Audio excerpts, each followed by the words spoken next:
சிவகார்த்திகனுக்கு தான் 75 கோடி ரூபா சம்பளம்ங்கிறீங்க. இன்னைக்கு பிரதீப் ரங்கநாதனுக்கு வந்து 50 கோடி ரூபா சம்பளங்கிறீங்க.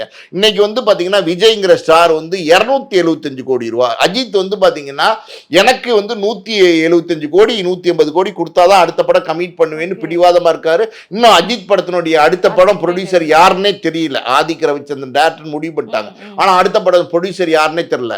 அவர் கேட்குற சம்பளம் கிடைச்சாதான் நடிப்பேன்னு அவர் பிடிவாதமாக இருக்காரு. இன்னொரு பக்கம் பார்த்தீங்கன்னா எல்லா நடிகருமே சிவகார்த்திகேயன்லேருந்து விஜய் சேதுபதியிலேருந்து இன்னைக்கு கோடி சூர்யாலேருந்து எல்லாருமே பார்த்தீங்கன்னா நீங்கள் இத்தனை கோடி ரூபாயை ஒரு நடிகனுக்கு ஒரு ப்ராஜெக்ட் ஒரு 10 மாதமோ ஒரு வருஷத்துலையோ எடுக்க போகிற ஒரு ப்ராஜெக்ட் ஒரு படத்துக்கு இத்தனை கோடி ரூபா நீங்கள் சம்பளம் கொடுத்தீங்கன்னா அந்த காசை வச்சு என்ன பண்ணுறதுனே தெரிலம்மா.